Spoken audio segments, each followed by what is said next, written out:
La première fois qu'il a verrouillé la porte après que nous ayons fini, je n'y ai pas prêté attention. J'étais allongé, encore essoufflé. Quand il s'est levé, discrètement s'est dirigé vers la porte et a tourné la clé. Puis il est revenu comme si de rien n'était. Je l'ai regardé. Il a souri et a pressé son corps contre le mien comme s'il n'avait pas juste verrouillé la porte. C'est cette nuit-là que j'ai commencé à faire attention. Il s'appelle Elias. Nous sommes mariés depuis seulement 2 mois, pas encore 3. Je l'ai rencontré par une de ces introductions du type « Dieu m'a dit que c'est lui ». Homme calme, voix douce, sans stress. Moi, je m'appelle Nora, 33 ans.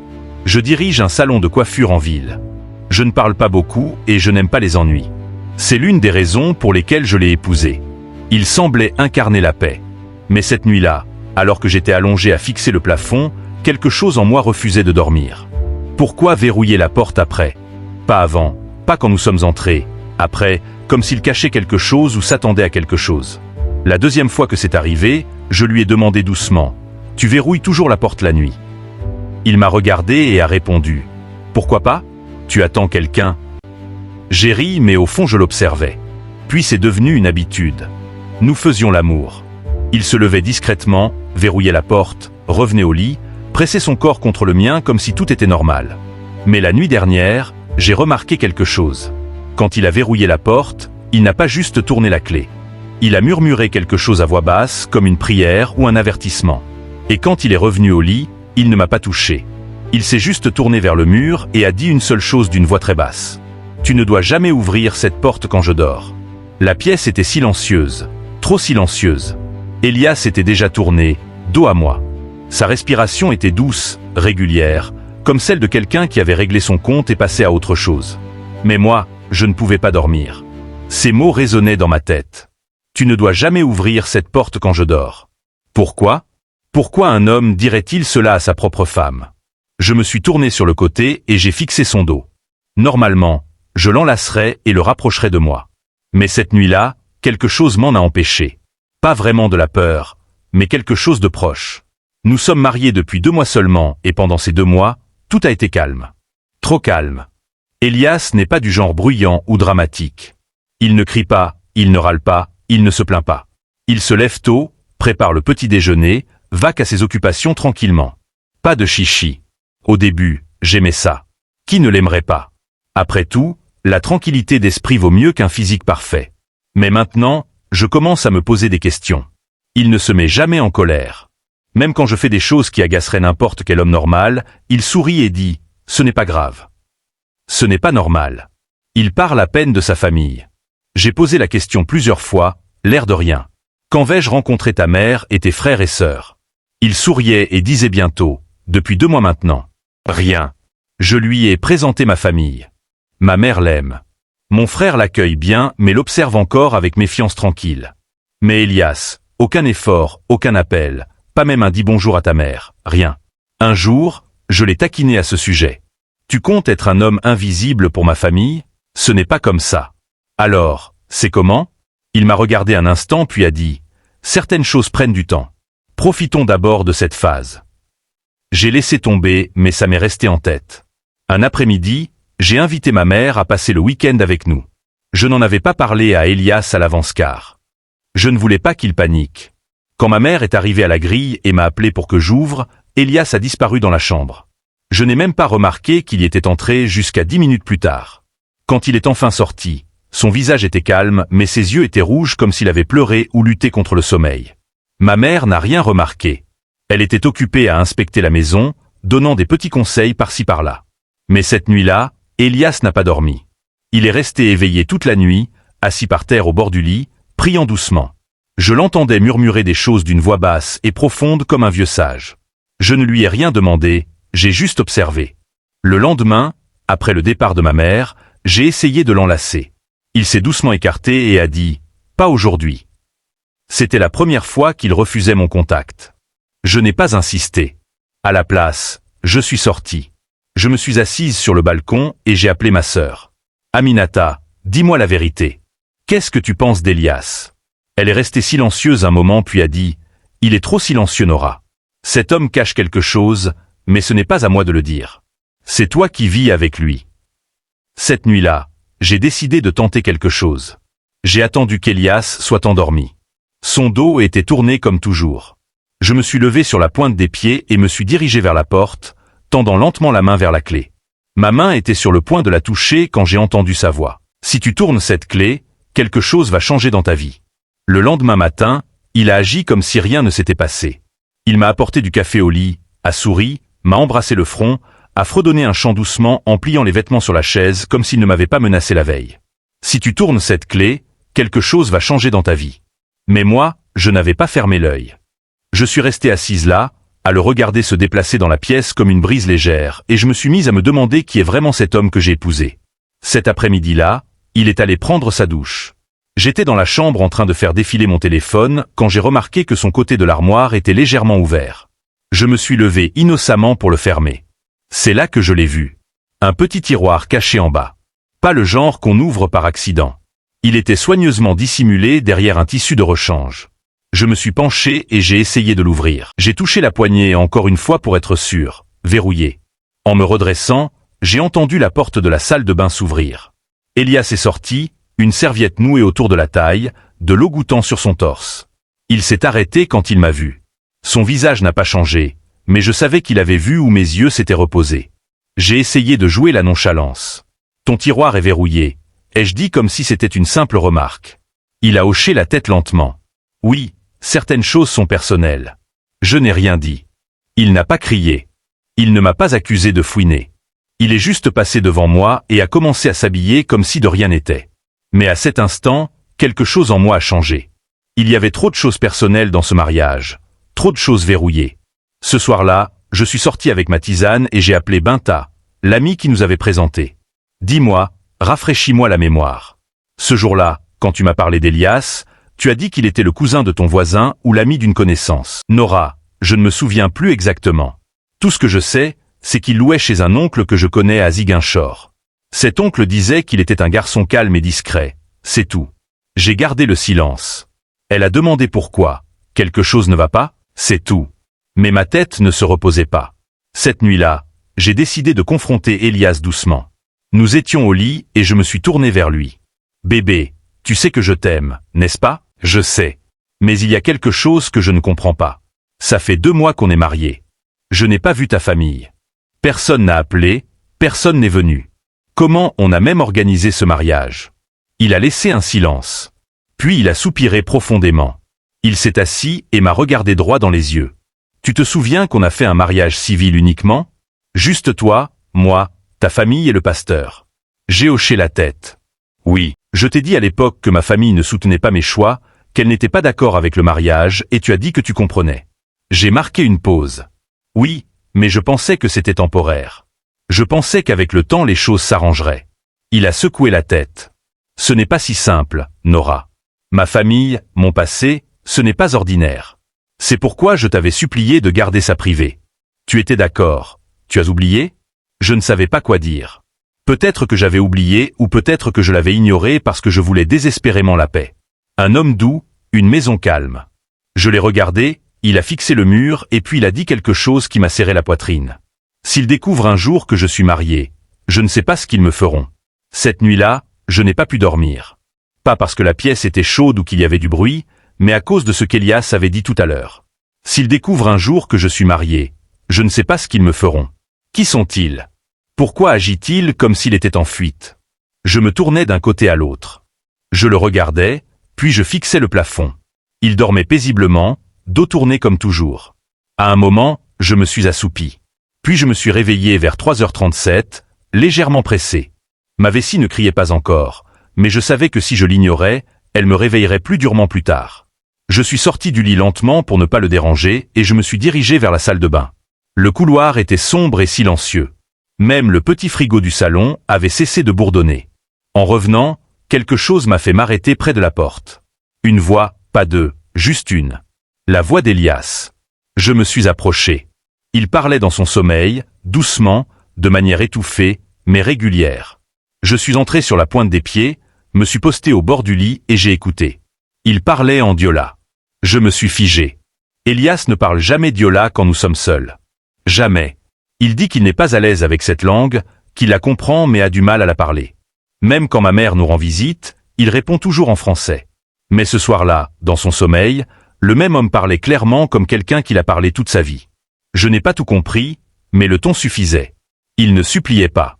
Comme quelqu'un qui met en garde contre un danger invisible. Je me suis approché encore plus près et je l'ai entendu dire quelque chose qui m'a fait dresser les cheveux sur la nuque. Nora ne doit pas l'ouvrir. Elle ne doit pas l'ouvrir, sinon ils nous trouveront plus vite. Ouvrir quoi? Le tiroir ou autre chose? Il s'est tourné dans le lit, sa main s'étendant comme s'il cherchait quelque chose. Puis il a parlé à nouveau. Même si je ne comprenais pas complètement les mots, je savais ce qu'ils signifiaient. Si elle l'ouvre, ça finira mal pour nous deux. Mes jambes se sont soudainement affaiblies. Le sol semblait osciller légèrement sous mes pieds. Ce n'était plus une question de problème de mariage ordinaire. Ce n'était pas une saute d'humeur. Ce n'était pas de la timidité.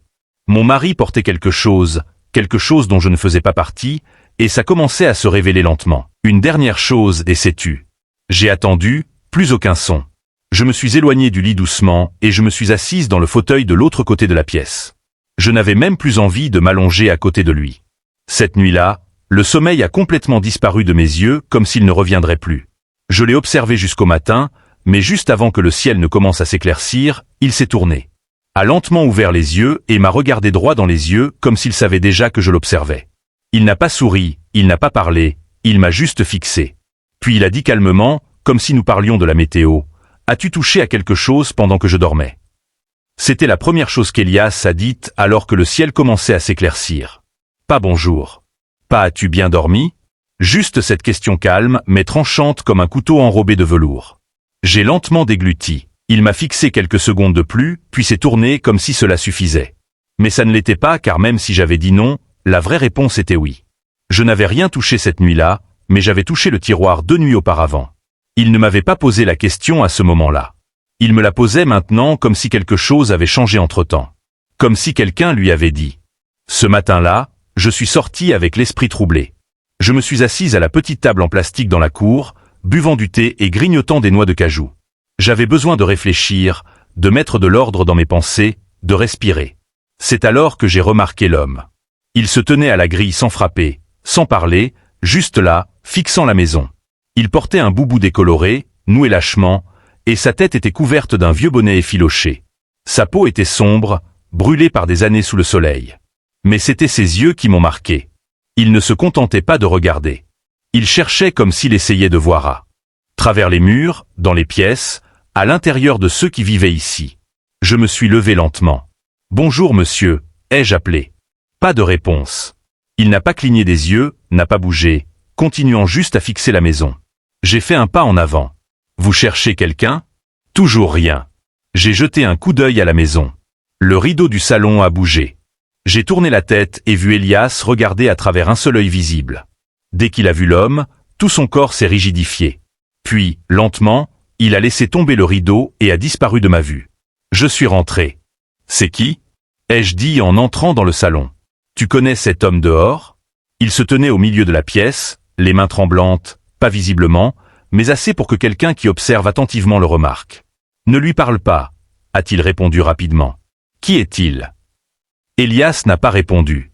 Il s'est dirigé vers la fenêtre, a jeté un coup d'œil puis a reculé. « S'il te demande quoi que ce soit, » a murmuré Elias, « dis simplement que tu ne me connais pas. » J'ai cligné des yeux. « Tu t'entends parler ?» Il s'est tourné vers moi. « Je suis sérieux, Nora. Quoi qu'il arrive, dis juste que tu ne me connais pas. » Puis il est passé devant moi et a verrouillé la porte de la chambre derrière lui. Pendant un moment, je suis resté là, coincé entre les 2 derniers mois et ce que je venais d'entendre. Je suis ressorti. L'homme avait disparu. Aucun son, aucune trace, pas même une empreinte, juste l'air lourd comme si quelque chose était passé par là. Puis mon téléphone a vibré, un message numéro inconnu. Il n'est pas celui que tu crois et si tu tiens à ta vie, arrête de poser des questions. J'ai relu le message. Il n'est pas celui que tu crois. Et si tu tiens à ta vie, arrête de poser des questions. Pas de nom, pas d'émoji du tout, juste une menace déguisée en conseil. J'ai regardé autour de moi lentement. Rien, personne, pas même une ombre qui bouge. La rue était toujours calme. Des bourdonnements de générateurs au loin, le soleil matinal essayant de percer. J'ai supprimé le message, non pas par peur, mais parce que je ne savais pas quoi en faire. À l'intérieur de la maison, Elias agissait comme si rien ne s'était passé. Il a cuisiné du riz et une sauce aux légumes. Il a balayé le salon, a même plié mes vêtements soigneusement sur le lit. Mais une chose clochait. Il n'a pas mentionné l'homme pas une seule fois. Il n'a pas demandé si je l'avais revu. Il n'a pas demandé si l'homme avait dit quelque chose. Il n'a même pas demandé si j'allais bien. Ce silence en disait plus que n'importe quelle explication. Après le déjeuner, je me suis assise et je l'ai observé bouger. Il n'était pas agité, mais il n'était pas non plus totalement en paix, comme quelqu'un qui attend un coup à la porte qu'il espère ne jamais entendre. Alors, j'ai décidé de le tester. Bébé, ai-je dit doucement. Ma mère demande quand on viendra la voir. Je pensais qu'on pourrait voyager ce week-end, passer du temps avec elle, juste quelques jours. Il s'est figé une seconde, juste une. Mais je l'ai remarqué. Puis il s'est tourné et a souri. Oh, c'est gentil mes bébés, ce week-end c'est trop tôt. Je me suis penché en avant. Trop tôt? Ça fait 2 mois qu'on est mariés maintenant. Je sais, a-t-il dit en baissant les yeux sur ses mains. Mais les choses sont encore fraîches. Laissons-nous un peu de temps d'abord, peut-être plus tard. J'ai hoché lentement la tête. D'accord. Il a ouvert la bouche puis l'a refermée. Puis il a souri à nouveau. Je saurai quand le moment sera venu. C'était le 2e signal d'alarme de la journée. Je n'ai pas insisté. Mais plus tard, dans la soirée, quand il était dans la cuisine, j'ai pris son téléphone sur le canapé. Je voulais juste vérifier quelque chose.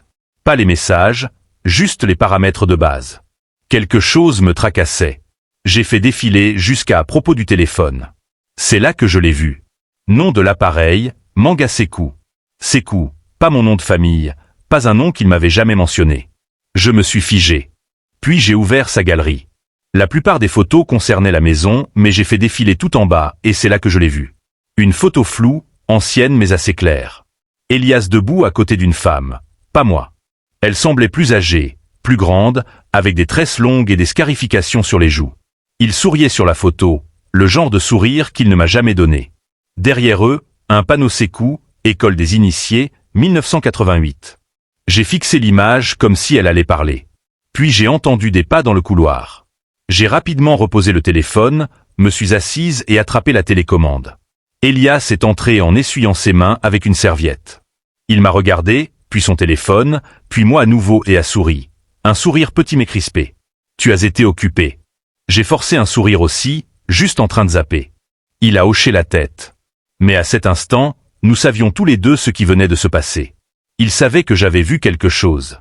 Je savais qu'il savait et il savait que je n'allais pas arrêter de creuser maintenant. Cette nuit-là, nous n'avons pas beaucoup parlé. Elias s'est assis à côté de moi sur le canapé, prétendant faire défiler son téléphone. Je tenais la télécommande comme si je regardais les infos, mais nous faisions tous les deux semblant. Le silence est une chose vraiment étrange dans un mariage jeune comme le nôtre. Parfois, c'est la paix, d'autres fois, c'est la guerre qui porte du parfum. Le lendemain matin, Elias s'est habillé comme toujours. Une chemise élégante, les cheveux soigneusement coiffés, un peu de parfum sur le cou. Il m'a embrassé sur la joue et a dit « Je vais au travail ». J'ai hoché la tête, je l'ai regardé sortir. Puis j'ai attendu 5 minutes et je l'ai suivi. Ce n'était pas une mission d'espionnage. Je voulais juste comprendre qui j'avais épousé. Ce nom que j'avais vu sur son téléphone, Sekou, et ce panneau de l'école des initiés, n'avaient pas quitté mon esprit depuis la veille. S'il pouvait cacher ça, que cachait-il d'autre? Elias m'avait dit qu'il travaillait dans un petit cabinet de gestion sur la rue du Commerce. Il partait toujours à 8 heures, rentrait à 16h30. Je n'avais jamais vérifié. Je lui faisais confiance. Aujourd'hui non. Je l'ai suivi discrètement dans ma voiture, à bonne distance, l'ai vu tourner dans la rue du Commerce et entrer dans un petit bâtiment beige. De l'extérieur, l'endroit semblait légitime. Conseil Afrique Gestion, j'ai attendu. 15 minutes plus tard, je suis entré. La réceptionniste m'a souri, une jeune femme mâchant du chewing-gum et faisant défiler son téléphone. « Bonjour », ai-je dit. « Je cherche Elias, il travaille ici. » La fille s'est arrêtée, m'a regardé puis a froncé les sourcils. « Oui », ai-je répondu. Elle a cligné des yeux puis s'est tournée vers une autre femme assise à côté. « Dis, on a un Elias qui travaille ici. » La femme a secoué la tête lentement. « Non, pas d'Elias ici. Vous êtes sûr que c'est ce bureau ?» J'ai forcé un petit rire. « Oui, peut-être que je me trompe. » Je suis sorti lentement, le cœur battant. S'il ne travaillait pas là, où allait-il depuis 2 mois? J'ai attendu dans ma voiture, caché derrière un gros camion de livraison, observant le bâtiment. Vers 10h43, Elias est sorti par la porte latérale, mais il n'était pas seul. Il parlait à quelqu'un, un homme plus âgé, petit, avec une légère boiterie. L'homme tenait un petit sachet de tissu dans la main droite. Elias lui a donné quelque chose dans un sac en papier brun, a murmuré quelque chose, puis a regardé autour de lui rapidement comme quelqu'un qui surveille un danger. J'ai plongé immédiatement. Mes mains tremblaient. Il est parti. L'homme a traversé la rue et est entré dans un autre bâtiment. Pas le bureau beige, mais une maison peinte en rouge sans enseigne. C'était donc ça. Il mentait tous les jours. À midi, je suis parti et je suis allé directement chez Binta. Elle a été surprise de me voir. Tu arrives comme un fantôme, a-t-elle ri. Qu'est-ce qui se passe? Je n'ai pas perdu de temps. Binta, ai-je dit calmement. Tu es sûr que tu le connaissais bien avant de me le présenter? Elle a haussé les sourcils. Ah, je t'ai dit, je ne le connaissais pas profondément. J'ai juste entendu de bonnes choses sur lui. De qui? Un oncle à Ziguinchor tenait le compound où il logeait. Il disait que le garçon était calme, toujours en train de prier. J'ai même entendu qu'il aidait certains hommes avec des affaires de minuit. Tu sais, ces trucs spirituels. Je me suis figé. Qu'est-ce que tu veux dire par affaires de minuit? Elle a haussé les épaules. Tu sais, c'est délivrance, jeûne, guérison, un peu de tradition, un peu de prière, ce genre de choses. J'avais envie de vomir. Je me suis levé et j'ai quitté son appartement. En rentrant ce soir-là, Elias était déjà là, assis tranquillement sur le lit, essuyant ses pieds avec un chiffon blanc. Je suis entré, n'ai rien dit. Il ne m'a pas regardé non plus, mais juste au moment où j'allais quitter la pièce, il a dit doucement « Tu es allé à mon bureau aujourd'hui ?» Je me suis arrêté, me suis retourné. Il fixait toujours ses pieds, continuant à les essuyer. Puis il a ajouté encore plus doucement « J'espère que tu ne m'as pas suivi jusqu'à l'autre endroit. » C'est ce qu'il a dit. Voix douce, ton calme, mais le sens était lourd. Je n'ai pas répondu. Je suis resté là quelques secondes, puis j'ai quitté la pièce. Ma poitrine brûlait, mais je me suis tu pour l'instant. Plus tard dans la soirée, il a préparé une soupe légère avec du fonio. Je ne sais même pas comment j'ai fini le repas. Ma tête était pleine, mon cœur était confus. Mais mon estomac ne se souciait de rien. Après le dîner, il a proposé une prière, s'est assis sur le lit et a commencé à réciter des versets à voix basse. Je n'ai pas participé, je l'ai observé à la place. Quand il a fini, il s'est allongé sur le côté et s'est endormi comme si tout était normal, comme s'il n'y avait rien à discuter. Vers 2h15 du matin, je me suis réveillé pour aller aux toilettes. En revenant dans la chambre, j'ai remarqué quelque chose d'étrange. Il y avait une lumière à l'intérieur, une lumière de bougie. Je me suis arrêté à la porte. L'ampoule de la chambre était éteinte, mais je pouvais voir par la fente sous la porte que quelque chose vacillait à l'intérieur. J'ai tourné la poignée, verrouillé encore. Il avait verrouillé la porte de l'intérieur. J'ai frappé doucement. Pas de réponse. J'ai frappé à nouveau. Elias, ça va? Toujours pas de réponse.